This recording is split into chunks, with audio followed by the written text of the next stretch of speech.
Okay, so now that we know our goal, we know where we need to get as a network, as each one of our centers, we need to figure out how to get there. But before we do that, we have an activity for you guys. So we already have 5 volunteers here, each one from a different department. And what we would want is for each one to introduce yourselves. And let's start. I think I'm going to, do we have a microphone? I'm sorry. For them to introduce themselves? Or just, I think we have good sound. So if you could please introduce yourselves, tell us what department you're in, how long you've been at HCN. I'm Sue Theatrical. I'm from Outcomes Improvement, and I've been with HCN for 12 years. Thank you. I'm Jillian Croft. I've been with HCN for about 4 months now, and I'm on the population health team. My name is Katrina Tusitala. I work for Business Intelligence, and I've been with HCN now for 2 years. My name is Terry Rios. I work in the RCM SAT team. I've been with Health Choice Network now for 11 years. Victor Puyala. I've been with HCN for 7 years, and I work for the Strategic Partner Manager team. Great. Thank you, and thank you for volunteering. Thank you for the brave souls. We have this connections game. The goal of the game is to get this marble from step 1. So I'm going to walk. We have here each one of the steps. We have 5 steps. We have 1, 2, 3, 4, 5. This is our goal. So we need to get the marble through each one of the pipes from beginning to end. And these are the instructions. The rules. If you drop the marble, you have to start again. If you cannot touch the pebble once you start. Pebble, marble. When it's running through your piece of piping, you cannot move your feet. You cannot touch other people's pieces of piping. Don't cover the end with your fingers. Okay? So again, if you drop the marble, you have to start again. You cannot touch the marble once you start. When it's running through your piece of piping, you cannot move your feet, and you cannot touch other people's pieces of piping.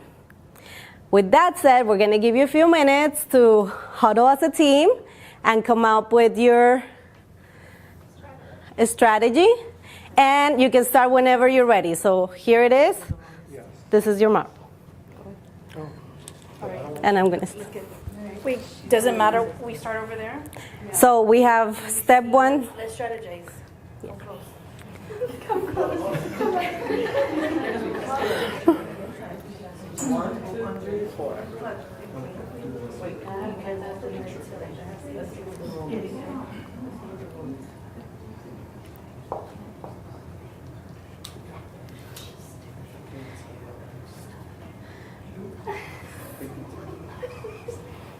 When you're ready, go ahead.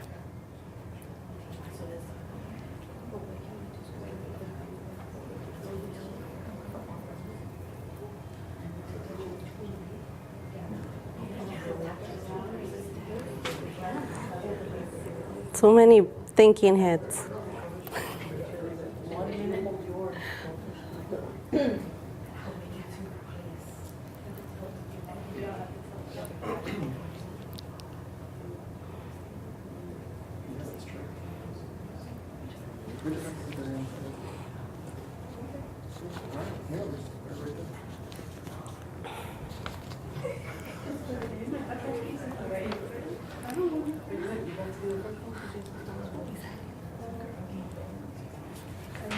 Ready.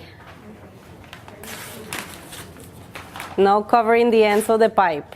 You said with fingers. We said with fingers. Oh, you're going to get me there? Yeah. Okay, I'm going to be kind of a... Come on, help me here. Help me here. Wait a minute, did I write actually with fingers? Oh, yeah, they got me. I did say fingers. Oh boy.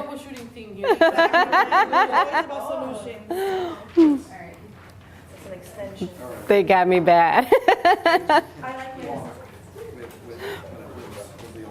Yeah, we can't walk. We can't walk. No, yeah, you can't stand. Wait. Whoever is holding the marble cannot. Everybody else can. We can't, the person who has the marble can't walk. So you have to pass. Yeah. Drop it in, drop it down. It doesn't have to pass through. You can go through that way. Okay. Can't touch my steak now.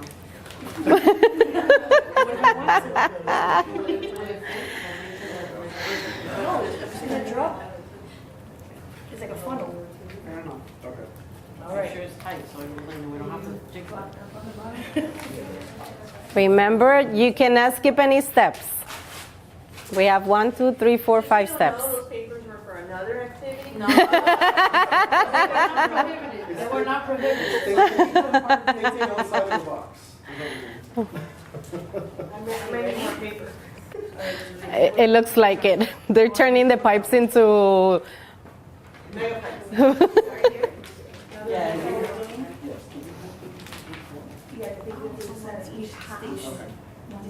Oh, we have to stand at each station? You need to go through each one of the steps. But we can all come together, right? Yeah. The person that has the marble cannot move their feet. Everybody else can. Everyone else. Yeah. Yeah, so I just have to start here. Wait, but you have those. So you should sign here. This- So this counts as one. Yeah. Boy, I wish. Do we have to go to two? Yes, we have. Okay, you're in two? No, 2, 2, 2, 2. No skipping. Ready? Wait.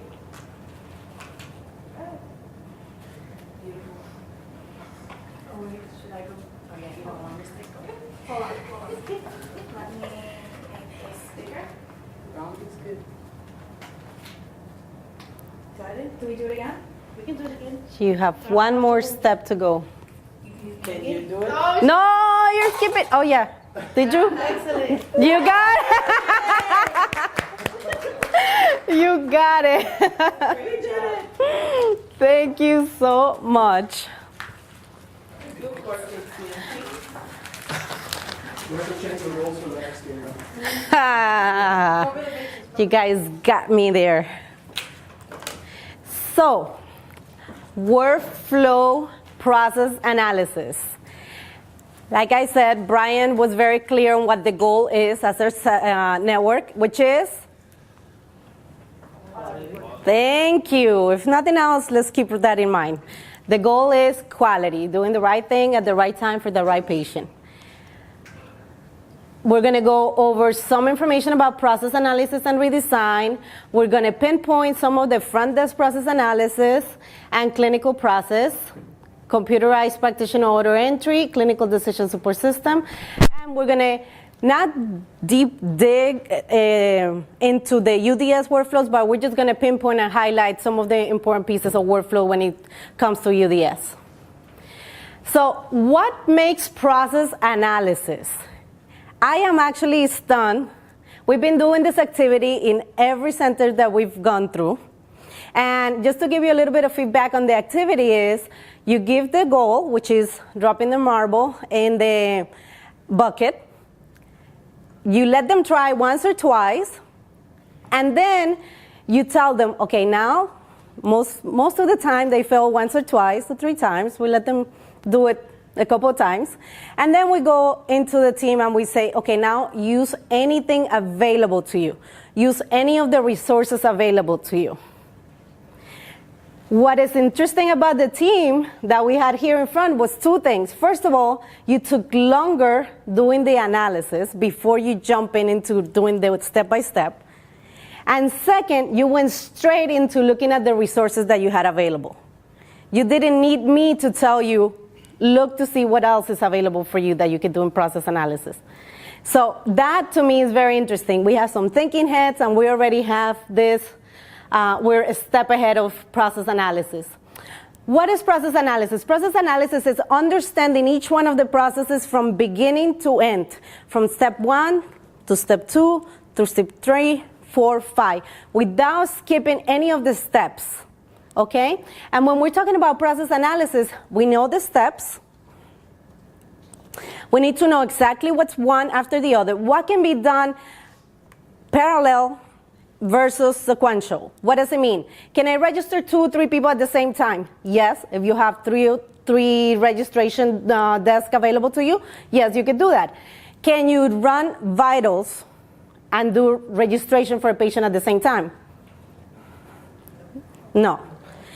So those are the things that we need to consider when we're looking into healthcare and process analysis. What can be done at different parts of the process?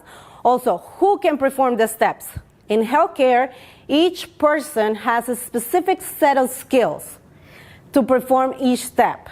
You want nurses doing triage.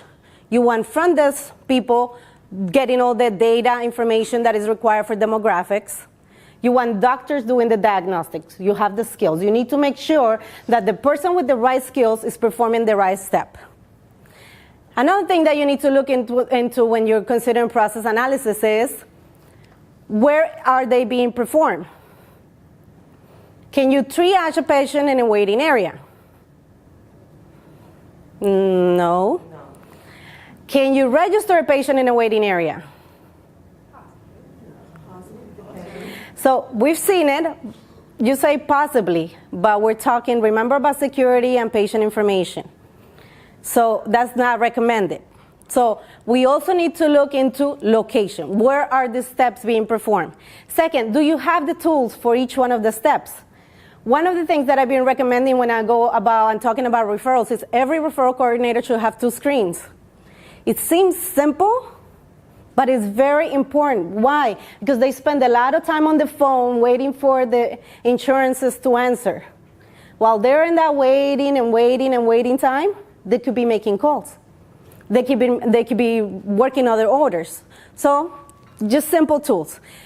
We've been in centers where they don't have an ID scanner at the front desk. Why? Because they're thinking that they're saving money.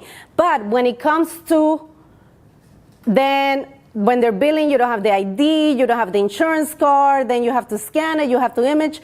Are they really saving money by not having the tools available for their staff? So we need to think about process analysis and tools. Everybody should have the tools that are available, that are necessary to perform their job. And finally, what information is to be collected at each step of the process? So process analysis is a very detailed thinking process. Tom DeMarco, this is not a new concept. Process analysis is a concept that has been going and discussed in many health fields, in many other industries. Tom DeMarco is one of the pioneers of process analysis. And what he says in his book in 1979 is procedure, like a dance, resist description. I love this quote because it's the best way I can explain to you what process analysis is. I like dancing. And I've been dancing since I was little. But I cannot teach it because I don't know the steps. For you to teach it, you need to know 1, 2, 3, 4. That's what a process analysis is. You need to be able to do the dance, and you need to be able to teach and describe the dance, not just be able to do it. This is one of the reasons, as many of you know, we've been going to different centers, and this is one of the reasons when we're doing workflow assessments, we don't ask them, tell us what you do. No, we just simply sit next to them and we see what is it that they're doing. Because a lot of times they're doing this on a daily basis. They don't understand each one of the steps that they're going through when they're registering a patient or doing triage.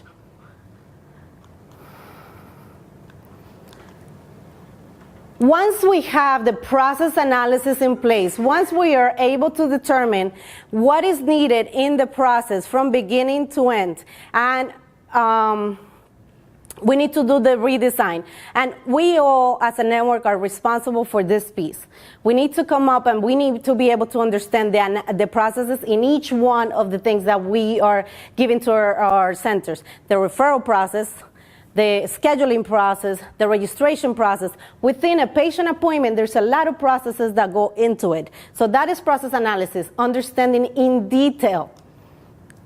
Once we're able to understand the process, we go into the revision of the process to improve it. So the goal of process analysis and redesign is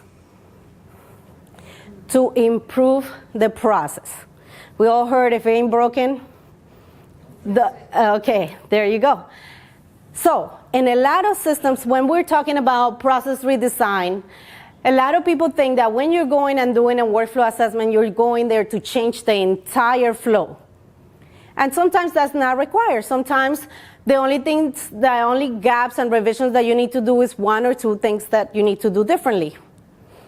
Okay? You need to analyze it. So when you're doing process analysis, you also become kind of a detective.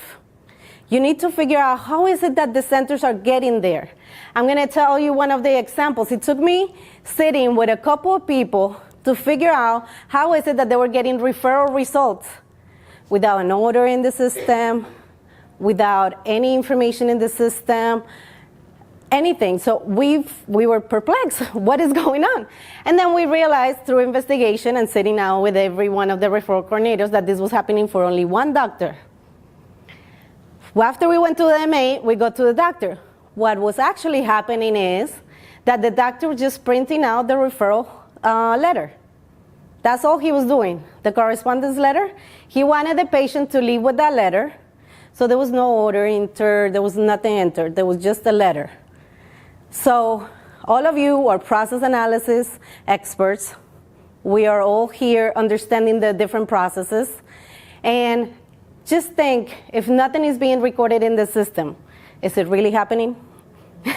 Okay, so that's what you need to consider when you're doing process analysis.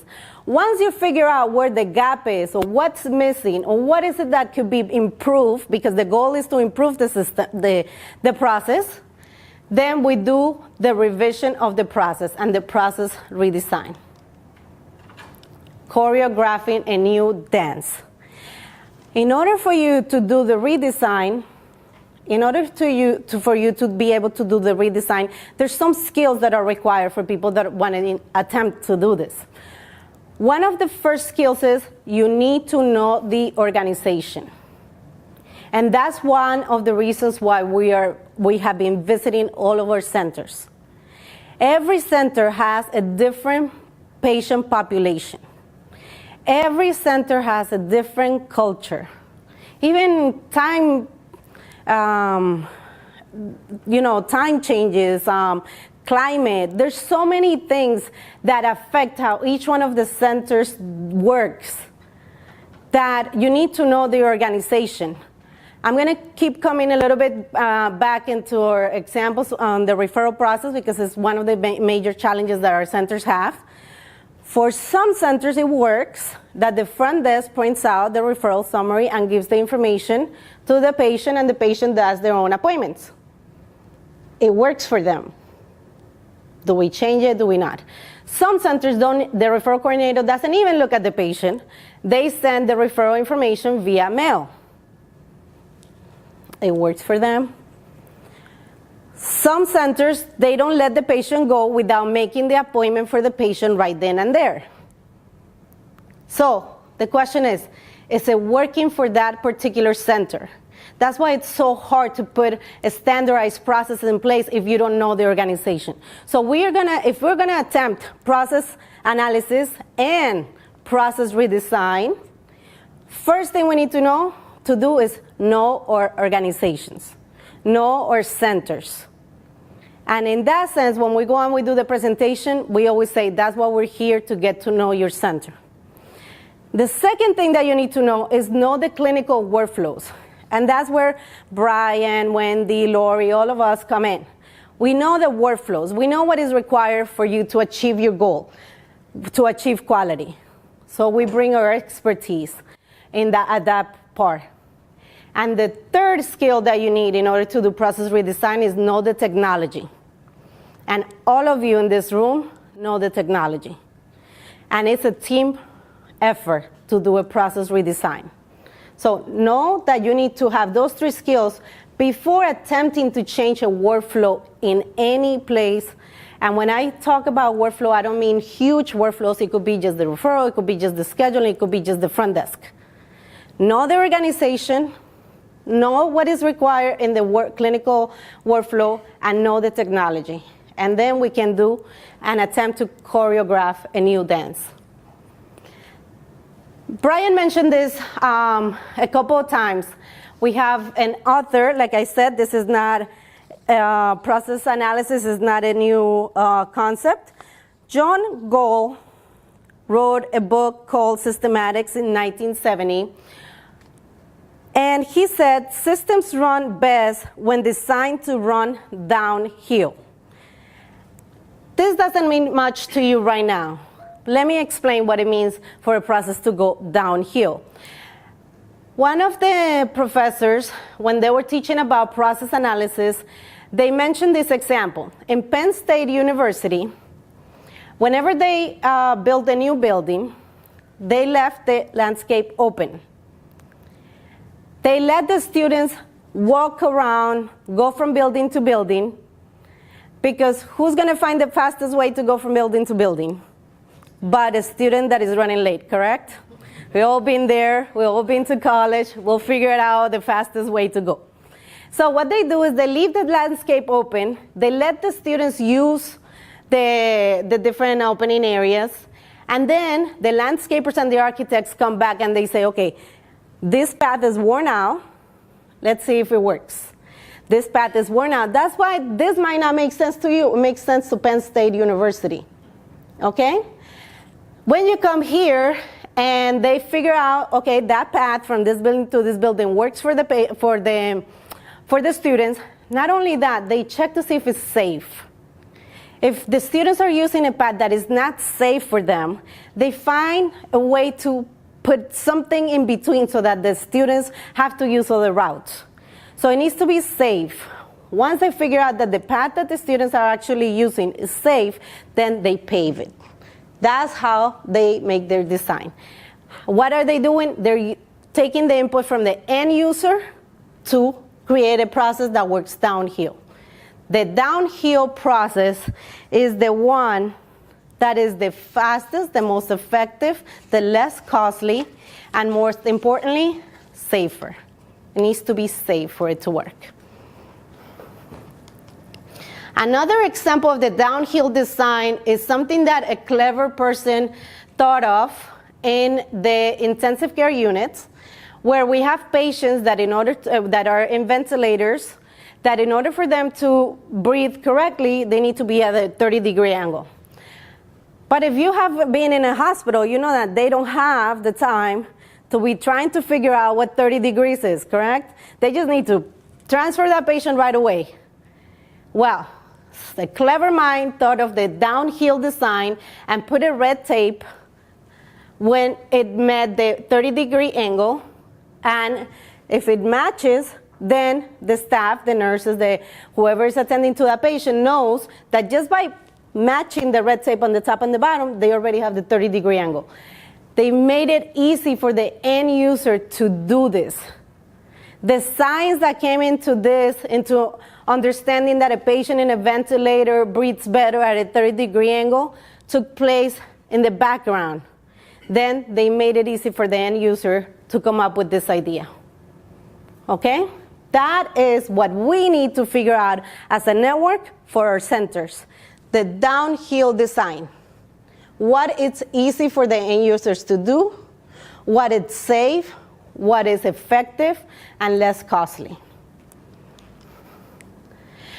Regardless of the process that you go about, regardless of how you get to process redesign, you need to keep in mind three things. Quality is a measurable phenomenon, and that Brian went through it. We have to make sure that we're meeting all the attributes of quality. That is safe, that is effective, that is patient-centered, that is timely, efficient, equitable. Okay? If it's not meeting, if the redesign that we're putting in place is not meeting any of these goals, then we need to rethink. Second thing is safety. Safety of errors. We all know very hard to be free from error, but we could definitely diminish and bring the number down. Not only that, but we also need to learn from the errors, because errors are also measurable. You can actually measure how many patients are not showing.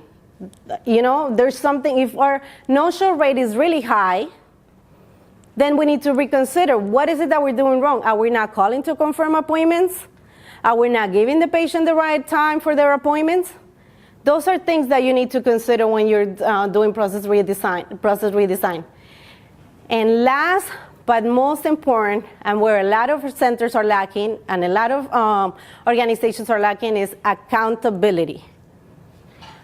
Once you give a person the description of their duties, you give them the tools that are required, you train them, you teach them the workflow that works, then that person is accountable for that performance. If you do not make people accountable, then you are not going to know when you're doing process analysis where is the gap. When you go back to doing the process analysis, how are you going to figure out where the gap is to redesign it? So you need to make people accountable for the step that they're responsible for in that process. Okay? When they were doing the activity, they noticed that some people had the long pipes, the short pipes. They made a decision who was going to be the beginning, who was going to be the end. And that person was responsible for that first step. That is accountability. Okay?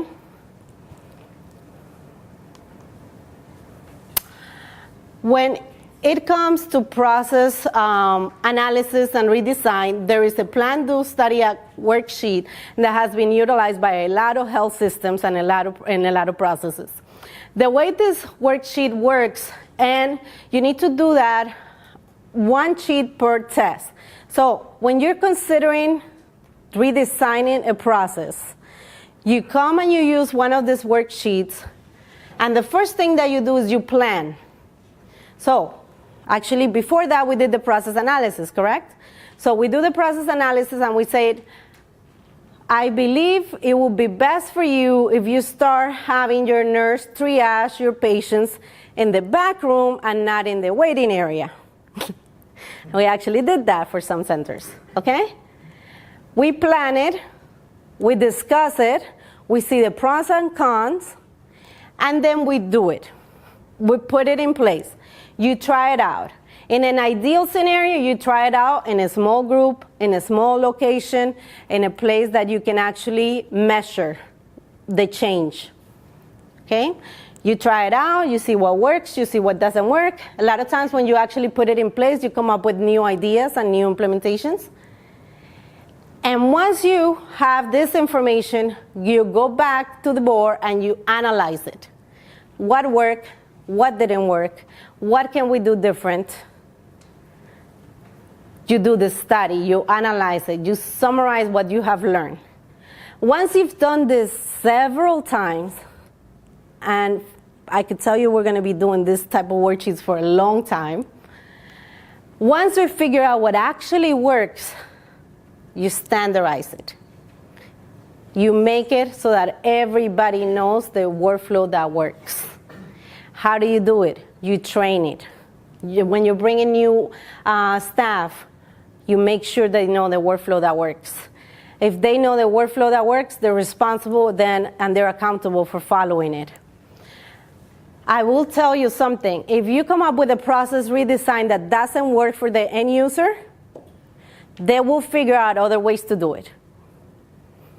So at that point, we have to keep doing this until we come up with standardized plans that work and improve. Okay? And this is one of the best tools that you have when you're considering a redesign in workflow. The plan, do, study, act. For our centers, where does the patient visit starts? The front desk.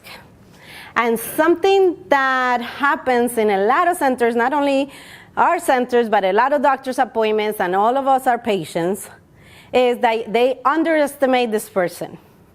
And something that I repeat is a little bit funny, a little bit off. I always say, make sure you don't hire a moody person for this front desk. You don't want somebody that today is gloomy, tomorrow is happy. You want somebody that is fairly stable, okay? You want somebody that can manage the patients, You know, if the patient is getting enraged because it's taking a long time. I actually saw in one of the centers a beautiful way how a front desk staff took care of that. The patient had been waiting for longer than an hour. The lady said, well, I understand that you came in an hour ago, but your appointment was actually 30 minutes ago, and we did check you in around 15 minutes after, but they will be with you in 1 second.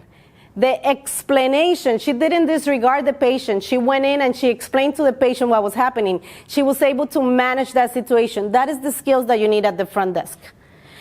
Another thing that you need at the front desk is somebody that knows the organization. What doctor's in, what doctor's out. How many services do you have? If you have dental, behavioral health, and primary care, where are they being performed? And what times are they being offered? This person needs to be able to manage all of that. You cannot just disregard this person. Okay? Another thing that I always mention is, if this person gives you an attitude from the get-go, that sets the mood for the entire appointment. And think of it, we're talking about quality and we're talking about patient engagement. And for a lot of the measures, we need for the patient to come back, correct? To this measure. If this patient has a bad experience, you think that patient is coming back? No. So don't disregard the front desk. When it comes to the front desk workflow, the first thing that we need to do is make sure that we are selecting the right patient. It makes sense, it may look simple, but if it's so simple, why do we have so many duplicate patients? Correct? So we always tell their patients there has to be a process in place for selecting a patient before you do anything. The next thing that we have, and again, when we're talking about process redesign, we need to use the technology that we have available. In our case, we have Intergy to help the workflow. And for that, we have in Intergy, we have the patient check-in window, the patient flow tracking window, where this window is meant to be for you to know who is in the building. At any point, anywhere, any administrator, even some of you, I should be able to go into this window and say, I have 3 patients in registration, 1 patient with a doctor, another with a nurse. That's what this window should be. A lot of times when we go into the centers, we find that this window is being used for a lot of other things. They're tracking to see if the charges were posted. They're tracking to see what doctor is in. There was a center that I was trying to figure out how many patients were in. So I go into the check-in window and I see 30 patients. I go into the waiting area and I see 5 patients. So then I go into the supervisor and I said, okay, explain this to me, because this is not matching. So if you don't utilize the technology the way you should be and use it to your benefit, then process redesign, correct? That is a good recommendation to start using the patient check-in window the way it's meant to be.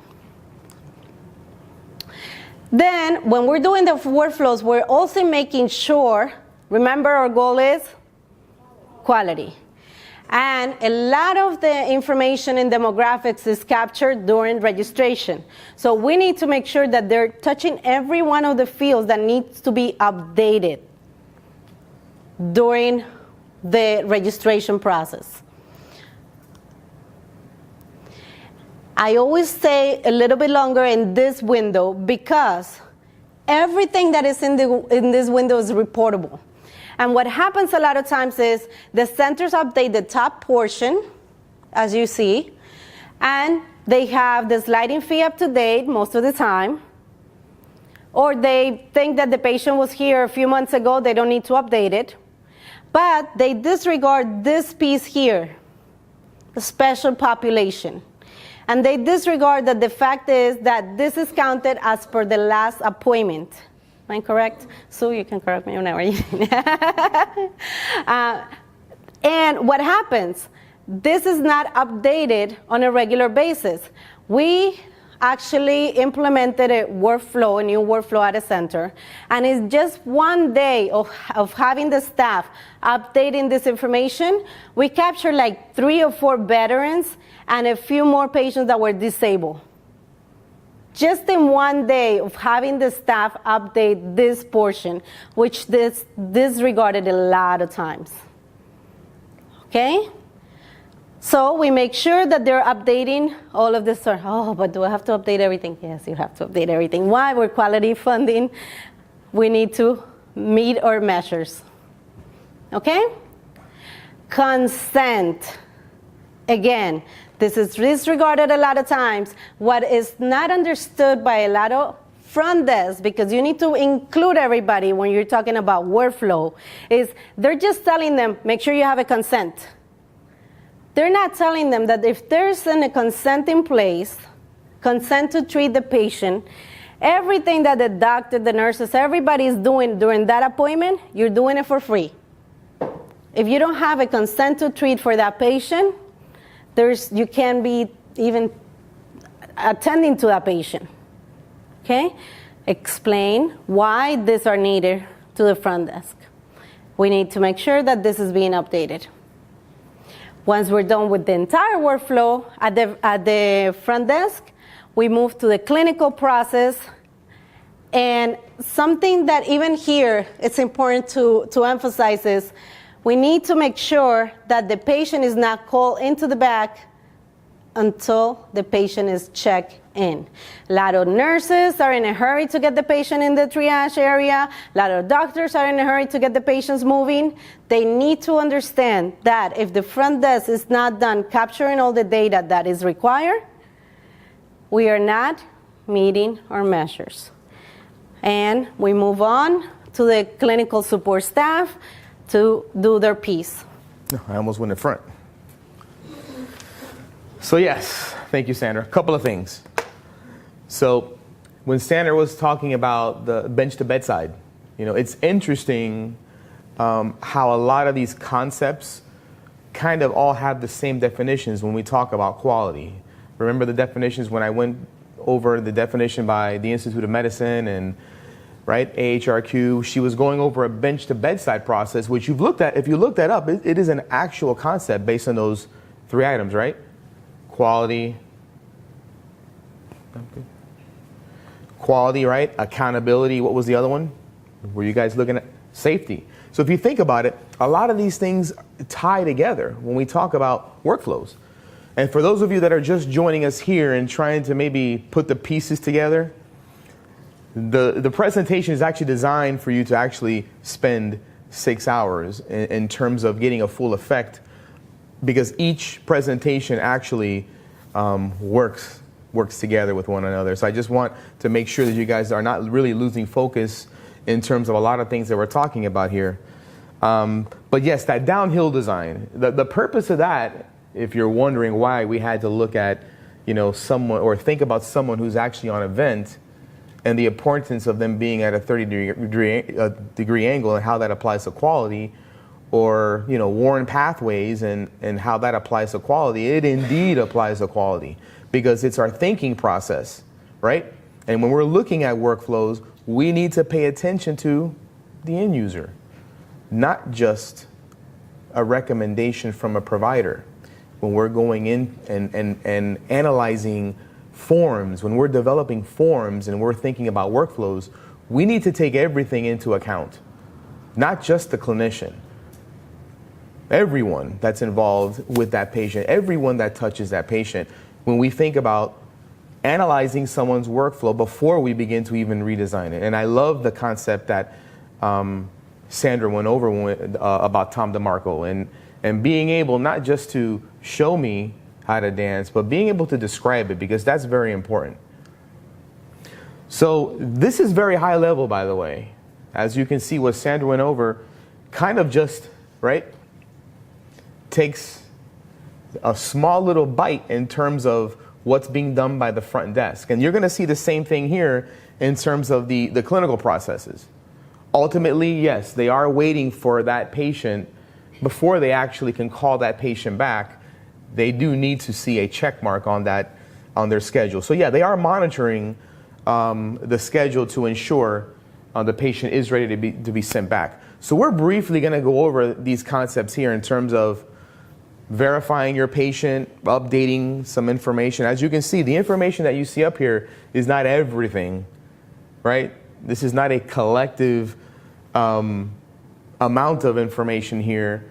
When we talk about quality and meeting measures, this certainly doesn't capture everything. But it is, or these are things that are obviously being touched today when we talk about updating, reviewing, and documenting an office visit in terms of a clinical workflow. So what you're going to see here are some basic screenshots. Now the numbers do not necessarily represent what the recommended workflow is. More so, these are the areas that at some point during this office visit you need to make sure that you capture, okay? Because we don't all follow the same guidelines, okay? So yes, when we talk about updating allergies, the problems list, right? Medications, health reminders, that's a big one, right? Immunizations that are due. It primarily starts here with the support staff. So yes, there is a separate process, obviously, for support staff than there is with the clinicians, with the providers. These are just some key areas that we're pointing out here, okay? So yes, how important is it that the height and weight be captured during an office visit? So when we talk about knowing your measures, right, am I just putting in a height and a weight because that's what I'm supposed to do?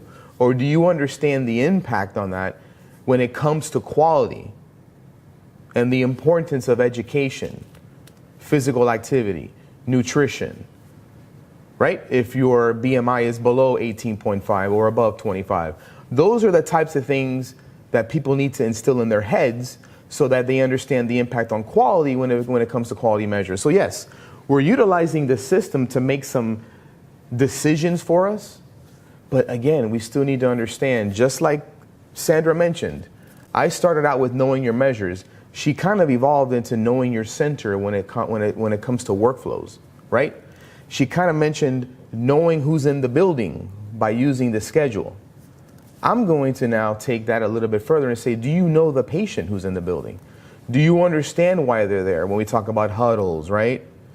Reviewing the patient's referrals and their tasks and their orders and who's on the schedule. Do you understand the patient who's in the building so that I'm getting the quality outcomes that are necessary? So again, it's a thinking process when we look at and analyze workflows and begin to touch on areas that need a little work when we talk about redesign. So yes, we know that vitals is much more important than just capturing the BMI, right? Blood pressure, right? We know that's extremely important too. So I'm obviously not highlighting every attribute here, but again, just pointing out just some of the basic clinical data processes, okay? And that is the reason why there is a quality measures form. Just think about all of the HEDIS measures, all of the, right, UDS clinical measures, right? What goes into making sure that you meet those targets? We haven't even spent time talking about PCMH, right? What centers go through during Joint Commission. There's so many regulators out there, right? When we talk about regulatory stuff, okay? So here we just have just a snippet of the documentation that's required from the quality measures form, okay? When we talk about the downhill design and meeting those measures, you know, is the form conducive to capturing this information in a timely manner, right? Yes, all those characteristics of data are here when we talk about, right? Is the data relevant? Is it down to the level of granularity, right? Is everything defined the way that it should be? Can I access it, and do I know how to access it? Yes, all those attributes go into this, but there's always areas where we can figure out where can we improve, right? So yes, this is key in understanding that process. when we talk about collectively having an area where we can really capture and focus on everything collectively and not have to worry about, is this good for UDS? Am I doing this for PCMH? Or did I capture my HEDIS measure?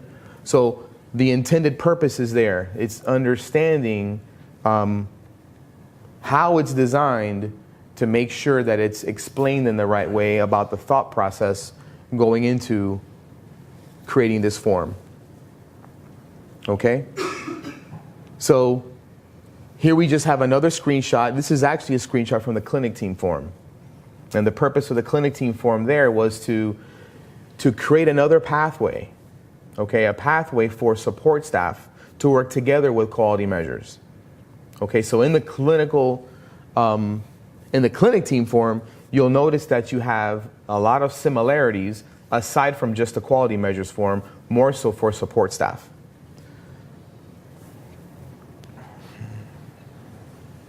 Okay, another important process when we talk about quality measures is meeting certain requirements, not just using forms, but also utilizing various areas of the system as well, such as putting in lab results. Okay, lab results is obviously key because this is information that must be in the system in order to verify that the results are there, right?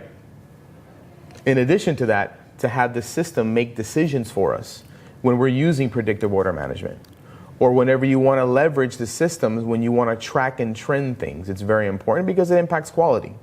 So yes, documentation of in-house and reported labs, for example, is extremely important as opposed to, or rather than, free texting information into the note, which we all know is done today, right? We all know free text is still something that is a constraint that we're all dealing with in terms of being able to capture information. So that's why it's important to explain what those characteristics of data quality management are so that everyone understands truly what the impact is on quality, right? Just like Sandra mentioned, if it's not documented, it didn't happen. That's sometimes something very hard to understand, even though we know that the centers are doing their job. They are.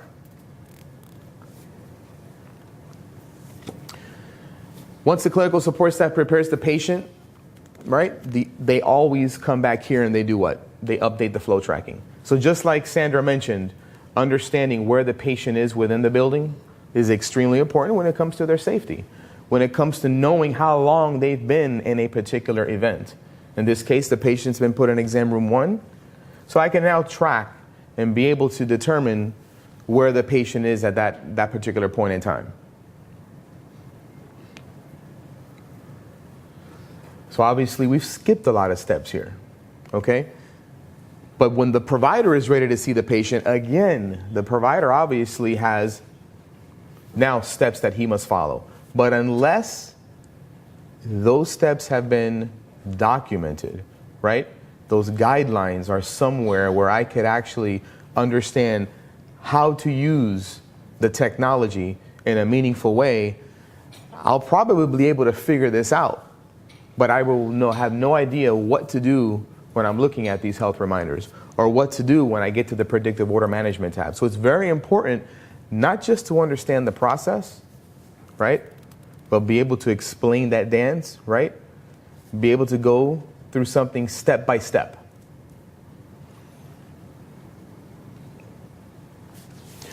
In addition to that, the system, okay, should have the capability of using its own intel, ways that the technology can make decisions for you, such as using predictive order management, utilizing health reminders to at least let you know when things are due or when things have been satisfied already. So yes, computerized provider order entry is obviously something that's available today in Energy EHR. Okay, providers are using that for not just prescribing medications, they're using it to order their labs, right? They're using it for their referrals process, and all that information is tracked. So when we talk about quality, it's not just the ability to order that, it's closing the loop. There is a referrals process involved, right? There is a lab order requisition process involved. So at the same time, you're using this system, right? Or leveraging the system to make those decisions for you, you know, there's obviously more to that than just that order entry process. Now, in terms of health reminders, yes, the system does have the capability of reminding staff, clinicians, providers, practitioners when things are due, such as immunizations, certain tests, screenings, things of that nature. So it's very important to pay attention to those things and explain how that information was designed. Again, defined or predefined by UDS, by those 2020 goals. There's a reason why that information is there. So this is just an explanation of what I've just went over with the intent on the purpose of utilizing computerized provider order entry. Okay? And the 5 rights model, I don't know if you've all heard of that here, but again, that's obviously something built in, and it falls back on the similar definition we talked about when we were referring to quality from IOM, from AHRQ, when we talk about quality, right? Right information, the right person, the right format.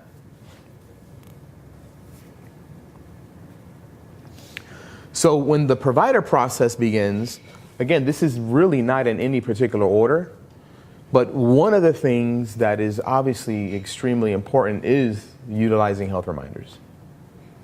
Understanding why that's there and how that actually can drive what needs to be done. So what's key when you look at something like this, yes, is when you look at a measure there on the left or a reminder, has it been satisfied? And if it has been satisfied, most likely it's going to be due at some point in time. You may be running up on something that's due, and it may be due during this quality measurement year. So yeah, it's not just looking at the check mark, it's understanding when it was last recorded, because the system's going to recommend when it needs to be done again. So we all need to be thinking about patient engagement and making sure that the patient is not only informed and engaged, but prepared for that test that's going to be due in 3 months.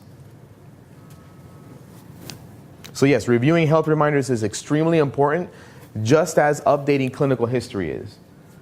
So when we talk about constraints, we understand how important it is to keep the chart updated, right? So you may not think updating clinical history is something that important, but if you're citing information into your current encounter note today and fail to realize that a lot of the history in there is old, right? Because this patient's been with the center since they were born. So there's a lot of dietary history in there, stool history in there, a lot of developmental milestones in there, right? Perhaps there's things in there that shouldn't even be there anymore. So it's a matter of making sure that the clinical history is always updated. By using this piece of the system here inside of the patient's chart, they could actually update clinical history from here. The providers also use the quality measures form to document things such as comprehensive diabetic care. I mean, if you look at this screenshot here, there's other things on here as well that go into screenings, alcohol and drug abuse, depression, okay? So again, being a data-driven organization, the quality measures form is intended to capture this for outcomes, so we can truly get a good understanding of how well the center is performing. So yes, this is extremely important when we talk about diabetes. So just on the diabetes section, you'll notice that there's various tabs that cover blood pressure, eye exams, right? Lab work, okay? This is obviously here so that they can steer the provider in a direction where during their workflow, they're able to not only document their note, but they're satisfying quality measures at the same time. So they're meeting those HEDIS targets, right? They're capturing their UDS measures.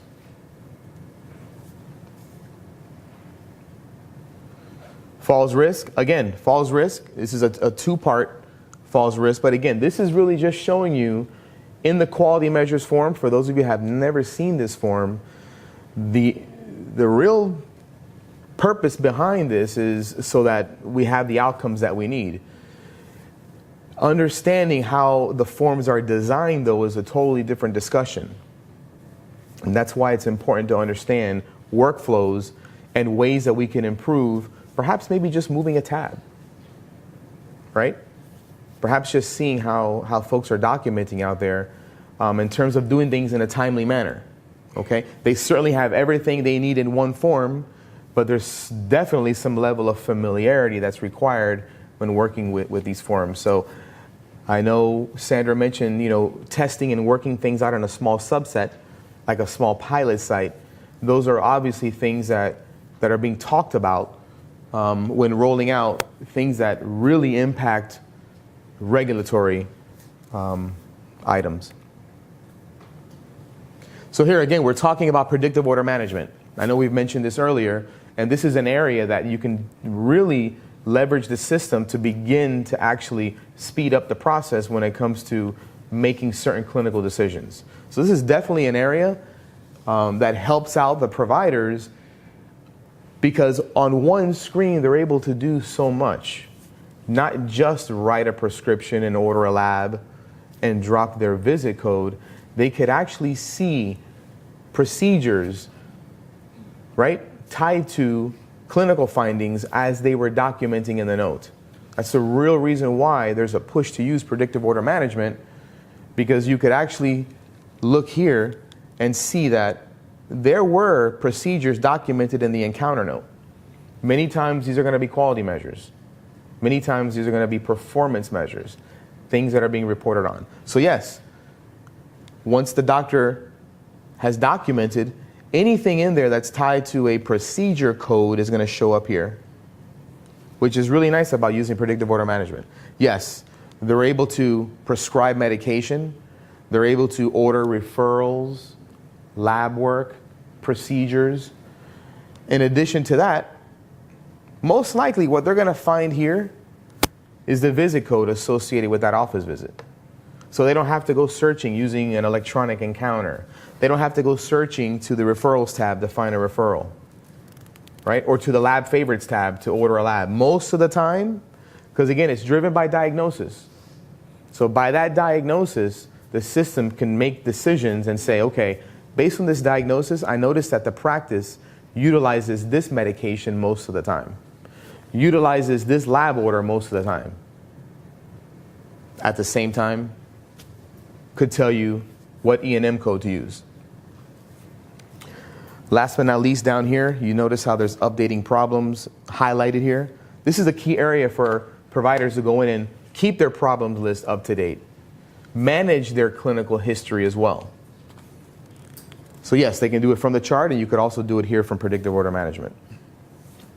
So now we'll just go through some basic UDS process samples in terms of each one of these measures right here.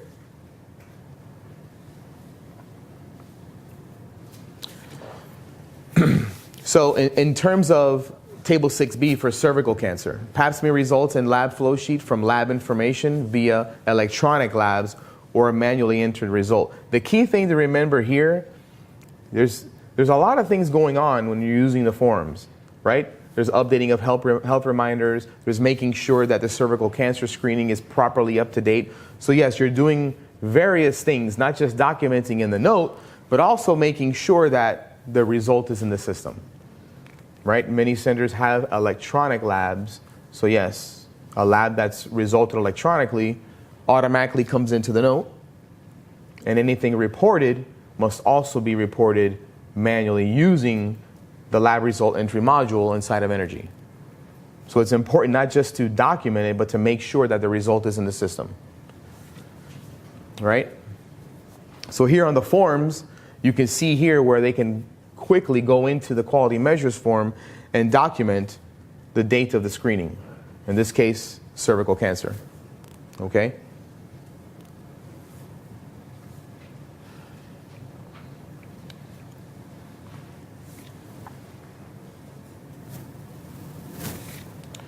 In terms of the weight assessment, we kind of already talked about this because it was part of that initial step whenever the patient is brought back and they documenting their vitals.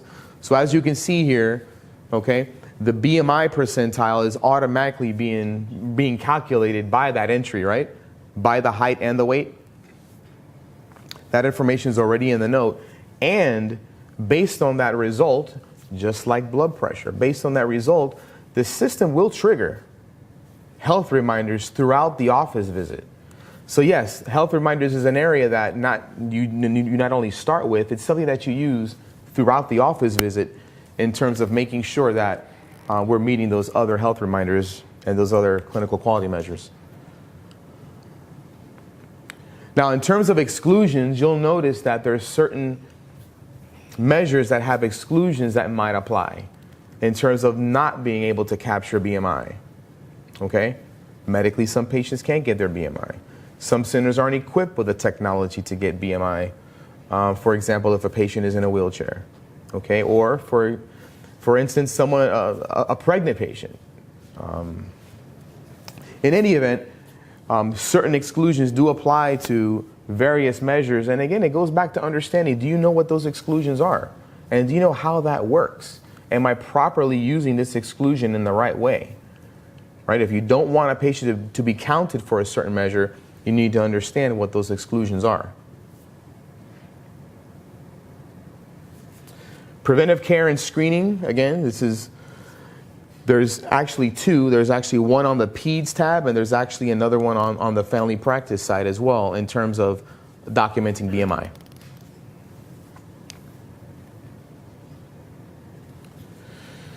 Tobacco use. Again, we're only going through a few here, but tobacco use is obviously another one. So in terms of being able to document tobacco, it's also on the quality measure screen, or form, I should say, in terms of being able to document not only the assessment of tobacco use, but the tobacco cessation as well, which is, again, tied to a performance measure.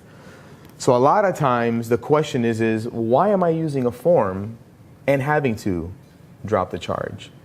Again, in terms of the intelligence and the way that the system is designed to work, you're actually doing two things. You're documenting your note, but you're ensuring that the information that's going out of the claim has the right information that's necessary to capture the data, not just for the payer, but for the network as well. So yes, it is a two-step process, just like it is on paper when we were back on paper, right? You still documented your note, but you had a separate piece of paper, right, known as your encounter, that went back up front. So if you think about it, the process has become electronic, but it's still two different steps. You still have your note, you still have your super bill. So yeah, there's a reason why you have to document your note, but still need to go into either predictive order management or in orders and charges to make sure that information is being captured for quality. Same thing with clinical depression, right? Here's the depression screening. So yes, they have to tally up the score. They have to document the score. They have to make sure that they're capturing the assessment, right? When I say they, both clinical support staff and the providers. Most of the time, the clinical support staff will capture the assessment. But at the end of the day, the doctor is actually coming behind here with the provider, making sure that they've advised the patient when they need to follow up when needed. So yes, this is an area where the workflow, right, is involved with multiple people. So at the end of the appointment, obviously we go back to flow tracking to make sure that the patient has been categorized or the place an event so that the center knows the patient's been checked out. And I think Sandra's back up, right? Mm-hmm. So now you've seen a little overlap of the many things that we are looking for when we go on site to do a workflow assessment. And as you can see, Brian and Wendy are in some parts of the center, depending on the size of the center. Lori and Brian are in other places on the clinical staff. But we cannot leave aside, outside of this analysis, the end-of-day processes and the side processes that need to take effect for it to work, for quality to be achieved. We need to make sure that the encounters are being resolved. We need to make sure that the tasks are being managed, that the pending charges are being dropped, and the flow tracking. I'm going to stop a little bit on the flow tracking piece. So some centers have very good processes in place. They're very detailed. They give the providers 24 hours to drop their charges. They follow up with the providers. Some centers didn't even know they needed to be tracking this stuff. So, differences between the workflow assessments. When we're talking about the patient flow tracking, we're mainly talking about the no-shows. We had some centers, when we went in, what the provider said, some of our pain points is, too many tasks, we're getting too many tasks. Then we go to the front desk and we realize that they were putting the patients as no-show 15 minutes. If the patient had an appointment at 9:30, at 9:45, they were putting the patient in no-show. Not only that, they were putting the patient in no-show, but they were sending the task to the provider to see what they wanted to do with that patient. So that's when it hits you, okay. Now I understand why the providers are getting so many tasks. Things that could be changed with fairly small discussions and processes in place. Journal reports, we need to make sure that they're closing the journals, that the charts are being dropped, and that all of this information is being captured. We're going to stop a little bit later more in detail into the huddle. So each one of these pieces here needs and requires its own process, its own responsibilities, its own accountabilities. So they're not to be disregarded. The main thing that we need to keep in mind when we are finally considering a redesign for any type of center or process or any type of quality measure is, before you attempt to set things right, make sure you see things right. You need to understand in detail. When I mean detail, is every step of the process. Who's checking the patient in? For some centers it works that they arrive the patient and register the patient in one event.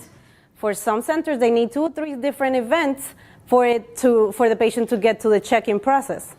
So know and understand the center, know and understand the clinical workflows, and know and understand the technology before we need to go, we attempt to change things. Once we have a process in place, something that works, and another thing that I always keep, as you saw, we have the quartiles. A lot of things that I mentioned during the presentations is, there's some centers that go from quartile 4 to 1 in 1 or 2 of the measures. I always tell them, whatever you did there to go from quartile 4 to quartile 1, go back and review it. Whatever process you put in place there, it worked. And that's what you should be implementing for all the other measures. So see what works and implement it and standardize it. Most importantly, finally, document it. If it's not documented, you're not going to know, especially in our centers that have a high turnover rate, how to train new and incoming staff. Document it, make use of infographics, make use of visuals, make use of training, make use of conversations and meetings. One of the centers says, but how do we do it? I'm like, you do everything that's necessary to bring the information to the end user. If it's infographics, if it's emails, if it's memos, if it's meetings, whatever is necessary for everybody to have the same information, and we'll be stopping a little bit more in detail into communication. Do whatever is necessary for those end users and everybody at your center and for us at the network to have the same information and to know that all of us are working with the same processes in place. And with that, we will move on to working as a team.